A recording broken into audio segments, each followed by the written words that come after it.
Hi, this is Catherine. This is Taking Tea with Catherine.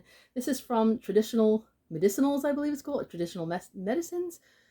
Who could know? And it's a chamomile lavender, a very basic herbal tea, but a very calming, but very beautiful scent. It is just, I think it smells even better than it tastes. And, you know, kind of autumnal. Sounds a little more spring-like, but let's not analyze.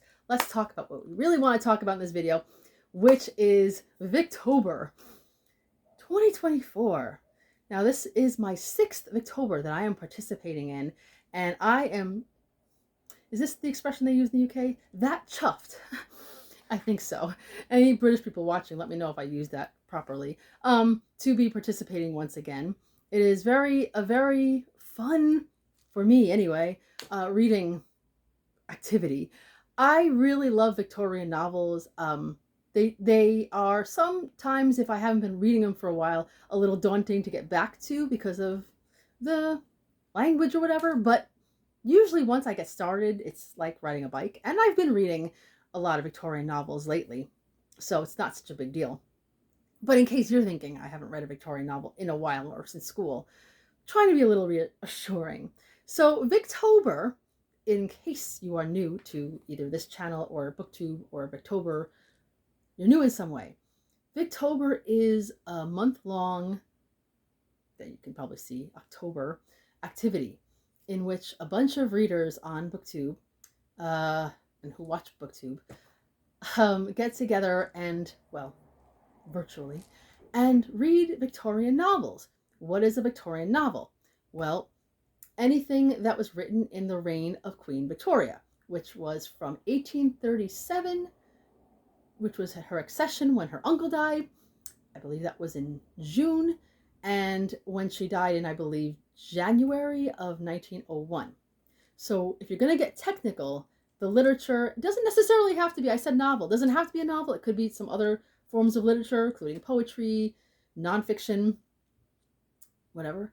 But written between that time period, no one is too strict in terms of it. If you really want to read something that was written in 1836, if you really want to read something that was written in 1902, I'm sure no one's going to, lose their minds over it. I mean, really. But, and there are reasons why I want to mention that too, because I will come back to that in a minute. But it's not just any literature written during that time. It is anything that was written in the UK and I believe Ireland. I don't think anywhere else really counts as Victorian literature. So it does give you a lot to choose from, I tell you.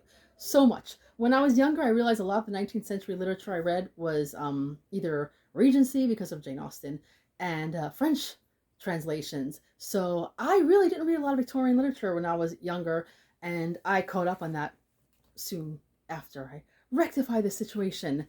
And I started with Thomas Hardy, which probably wasn't a great idea, but I have still stuck with it. Anyway, so the deal really is read something that fits that category, and you did it. You win. Here's your prize. I don't know, imagine a prize. Just imagine some imaginary prize.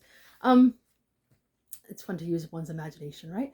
Anyway, so there are multiple hosts, and for fun, they give you prompts. Again, not written in stone that you have to follow every single one of these prompts, but for me, it's fun. So I will say that when you see what I'm going to show you, if you've been watching me for a while now, you will realize that I've slowed down a little bit. One day I'm going to make a video about this, but I've slowed down a bit in my reading speed and in the amount of books that I finish in a certain time period. So what I'm going to show you is almost impossible for me, short of taking time off just to read, which I'm not going to do. I have a lot of things I'm doing in October that I will take time off for, but not that. I probably will not finish all of these books. However, I intend to at least begin most, if not all of these books, finish some of them, and maybe continue the rest of the year, maybe into January. So I think if I give myself that feeling, I won't get stressed about it. Why be stressed? It's wonderful. And the best thing is that so many people are going to be reading Victorian literature, and they're going to be posting about it, whether it's reviews or other types of discussions, not just the hosts. A lot of people participate in this. So if you are interested in this time period, the books, or even the history of this time period, this is a great time to be watching videos. And this is a nice tea. So, I'm going to talk about, first I'm going to just read off the hosts, and then I'm going to get into their prompts and what I chose for each prompt. Promptitude. Kate Howe. Roz from Scallydangling About the Books. One day I will actually say that in one breath. Sorry, Roz. Marissa at Blatantly Bookish. And Katie at Books and Things. So, a nice group of readers who are very much into Victorian literature and other types of books and have much enthusiasm. So, it's quite enjoyable to watch their announcement videos, etc. And the prompts are in no particular order here. So Kate Howe has read a book where religion is a component, which is actually a super easy prompt because almost every Victorian book that I have come across has at least one character who is a vicar or some kind of minister or discusses religion in some way, even a little bit. So a component doesn't necessarily mean it's the main point of the literature. It just could be a character, but there are so many. I always say, if in doubt, because I love Anthony Trollope so much, the jeez, I love him so much I can't remember the name. The Barsetshire Chronicles are a series of books that he wrote that were connected, which had the characters going through a period of time, and it's based very much on a good amount of religious leaders of the time and other people. But and if you have nothing else, that would be an amazing thing to start off with. The Warden is the first book. It's short. I like it very much, but you can also start the next book, Barchester Towers. One day I will say that without hesitation. Today is not the day. But I decided to pick, of course, a quite large, not huge, but a large enough book. I'm really trying to get to my Virago Modern Classics, or Virago Classics, not Modern. Did I say Virago Modern? No, it's just one of them says Virago Modern and one of them says Virago Classics. I don't know. So I chose two this year, but this one is the one for this category. And now by the way, side point, I could have probably mixed and matched, like in terms of some of these books fit multiple prompts. And I could have just said, well, let me do that. And sometimes I do that, but I don't know. I like to have the impossible TBR, the pile of possibilities, if you will. But this is another set of chronicles, and I don't know what order it is, and I don't care because this is the book I have. I have never read a book from Mrs. Oliphant or Margaret Oliphant. I love the name of this writer, and this is the Chronicles of Carlingford, the Perpetual Curate. So that is a curate. That is a religious component. It says here, Frank Wentworth, which sounds a bit like persuasion, perpetual curate of St. Roch's, I don't know, has basked in the popularity of Carlingford, beloved in the gracious homes of Grange Lane and the slums of Wharfside alike. But there are some among the sober-minded citizens who would see him as a dilettante Anglican, given over to floral ornaments and ecclesiastical upholstery. So this sounds like it's going to have a little bit of a controversy in it, but very churchy. That's I'm thinking of a Doctor Who episode. It's a churchy, very churchy church. Margaret Oliphant was born in 1828. She died in 1897. So I don't even have to look at what year this was written. I know that it was written unless she wrote as a 2-year-old. Trying to see if it mentions when this actual book was written, and I don't see it. Wait, sorry, I want to take 100 years. 1864. So we are smack dab in the middle of the reign of Queen Victoria. And isn't this a beautiful book? And Freddie is now down here very excited about my TBR. I don't know if he's going to make an appearance, but he's at petting height right now. Freddie's my cat, right? Staring at me. Okay. So there's that book. The next book I decided to choose is from Marissa's prompt, which is read a book that was published serially. So that means basically, usually in some kind of a magazine. Oh, there's Tail. So a lot of times in Victorian era, they do this occasionally now, but not as much. They would publish a book, say a chapter a week or chapter a month or whatever order. Oh, he's all cuddly. I've been away recently, so now Freddie is feeling like he needs to be very close to me. So he's very clingy. I will take it. Um, and a lot of books were published this way, and I think that's pretty great because a lot of people would subscribe to different journals, and it was probably fun. It was like watching the next episode of a TV show, and or something along those lines. And this book apparently was published serially. I have started this book, so this is what I call my cheat book.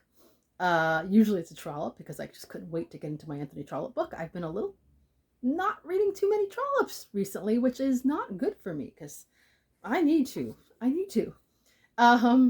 But yeah, so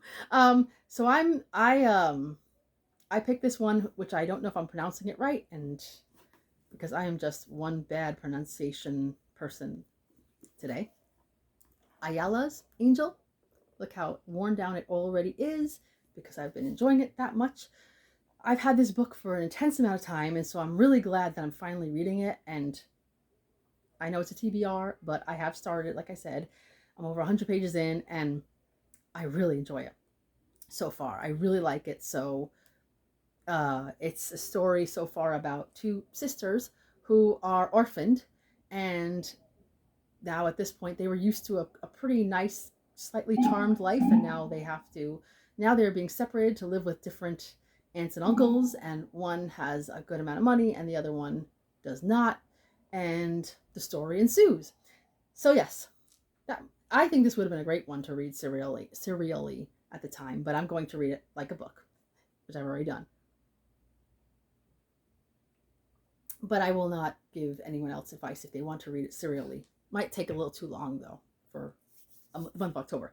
Anywho, the next one is from Katie, which is to read a Victorian book that plays with form in some way.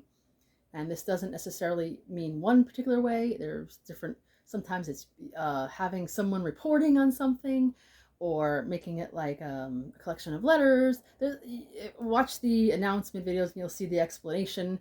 I saw one book that she suggested, and it corresponded with not only a book that I've been wanting to read, but it's an author that I finally started reading this year, and so far quite like. This book is at the very end of the Victorian era, but it's also another Virago. This one is called the Virago Modern Classic, which I don't know what changes that. What is the criteria? I don't care. At the moment, I'll look into it another time. This is Elizabeth and Her German Garden. Look at that. Isn't that pretty? Trying to see if the art, the art is, oh yeah, I'm not going to try to pronounce this one. Yes, I will, because welcome to the butcher shop. Family in an Orchard by Theo van Rijsselberg.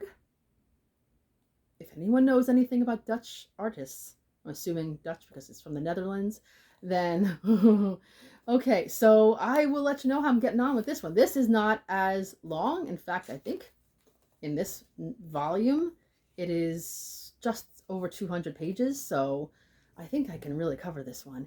And I need to mention this because I kind of failed last time with my Victober Virago, and part of it was because the print in that particular edition was so small, and my eyes just aren't what I want them to be. Let's face it. I'm wearing the newest prescription, and I still struggle with reading small print, and I think that's just the way it is. Short of getting digital books or, large print, I'm just looking for not impossibly small. So thankfully these editions are a little more generous on the eyes. Anywho, I said anywho already.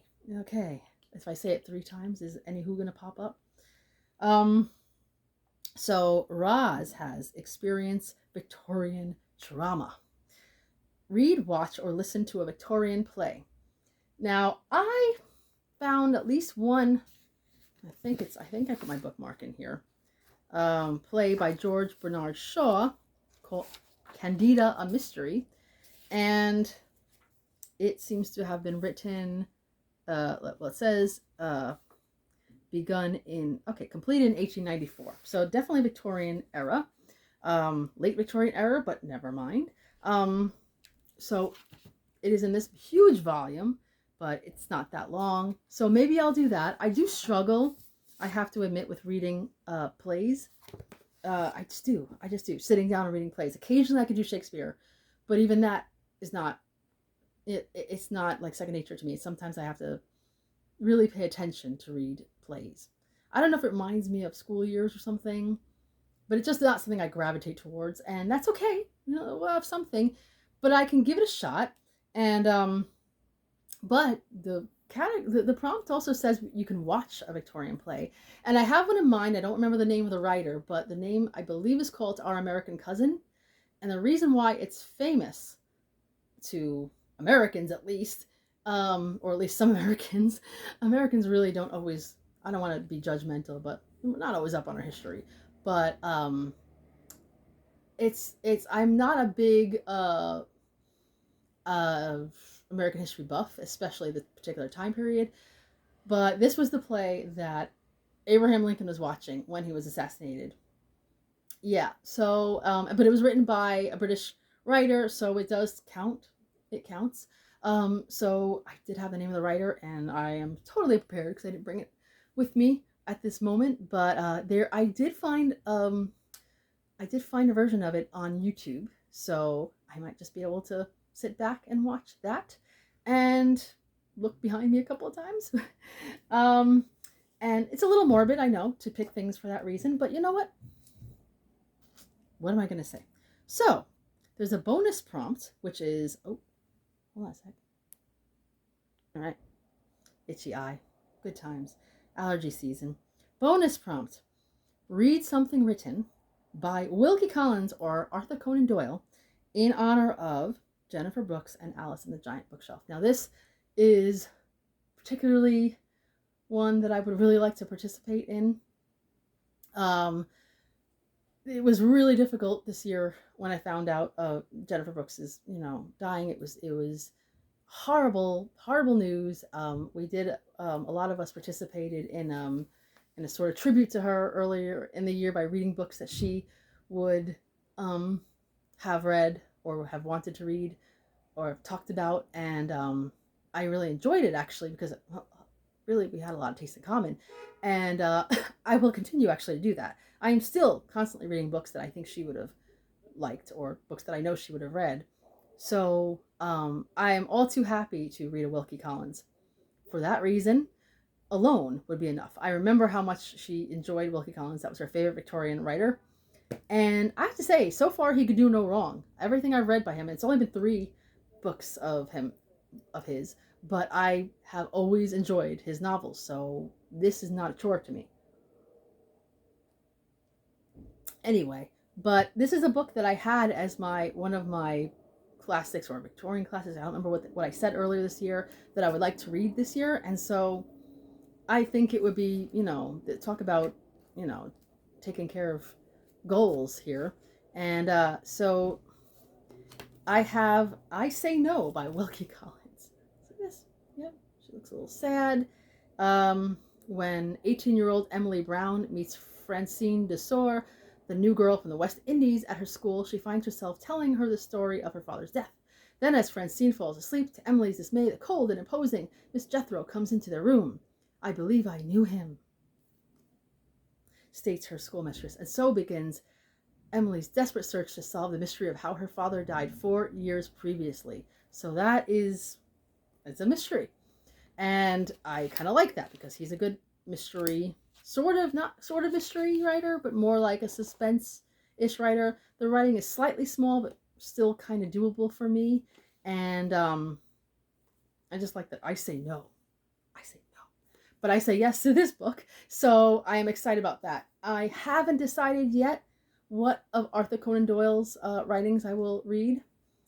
It's not a hard one because I really do love Sherlock Holmes and Arthur Conan Doyle. And you notice I'm not saying Sir Arthur Conan Doyle. It's not because he wasn't knighted, but if you're going to get technical about the Victorian era, he wasn't knighted until the Edwardian era.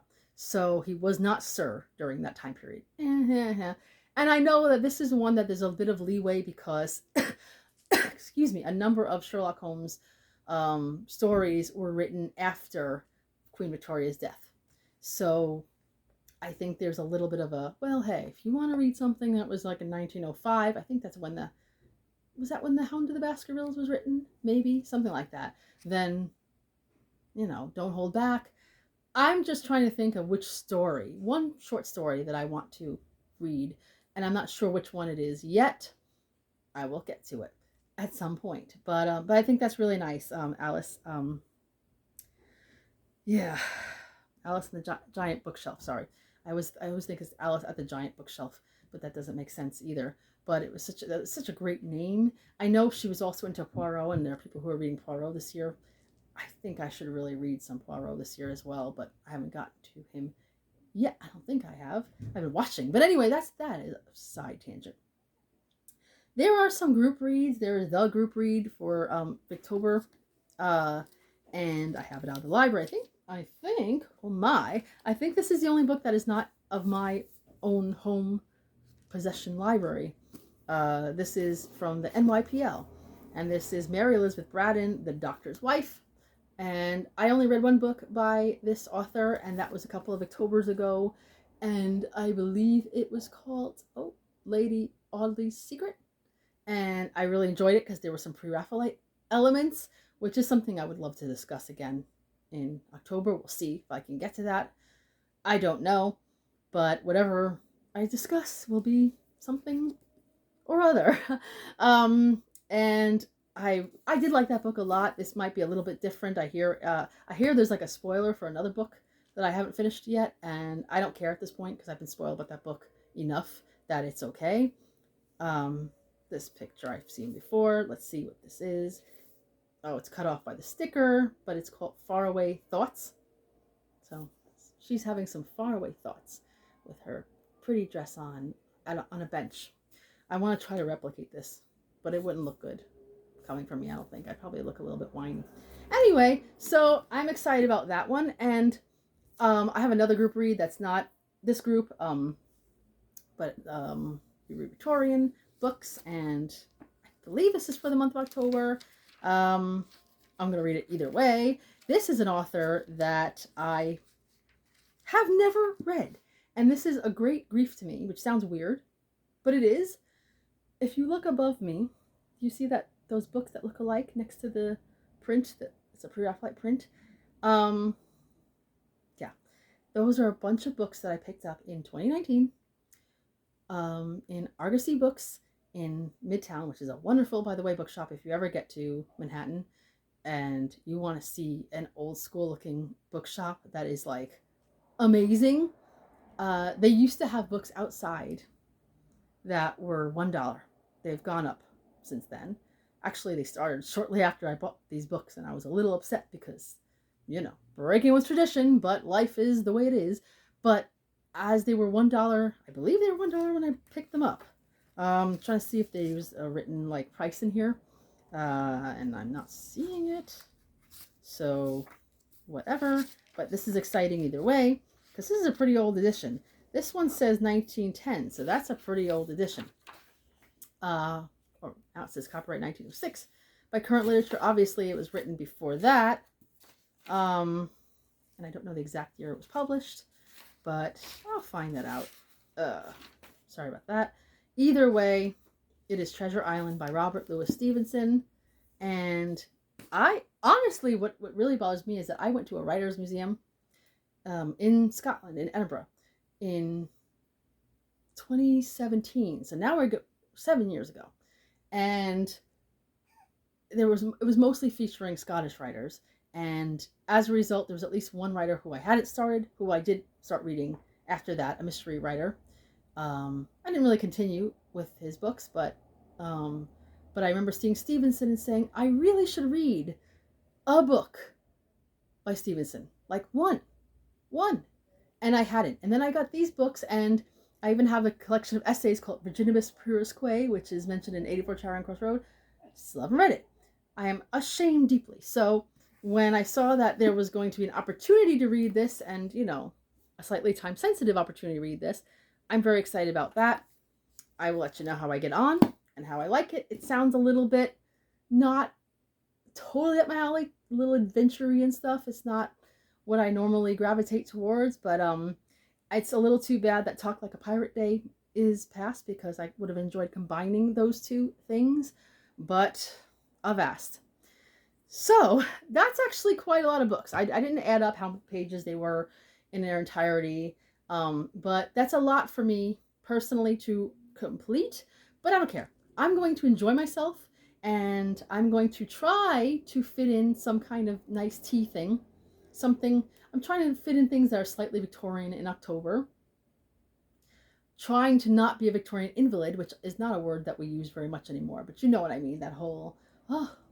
So I'm going to try really hard not to get sick in October, take care of my health, and have a great time, and just enjoy the wonderful air, maybe get out a little bit and take bracing walks, and, read books outside if possible, if my circulation lets me. Oh,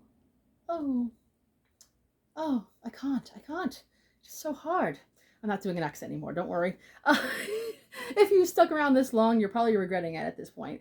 I'm trying accents, that's not good. It's probably better off for me to just start meowing at my cat at this point, right? I'm getting a little, something's in this tea, that lavender, I tell you. Anyway, please let me know if you are planning to participate in Victober, if there's any books that I'm reading that you plan to read, any of books that I am planning to read that you have read and you really recommend, like, very much. Anything that you think that would be absolutely dreadful to read, I wouldn't mind a little warning. I may not regard it, but I will at least hear you. And yeah, and let me know if you have any plans that to read that I hadn't thought of that might be really brilliant or at least enjoyable to you. All the comments, very welcome. I'll try to do a little better than last time at responding. I was a little bit slow last time. And until then, let's look forward to Victober. It's coming up so soon. It is so exciting. I am just thinking of all kinds of things. But until then, this is Catherine at Taking Tea with Catherine. Have a lovely tea and Victorian book-filled day. Bye.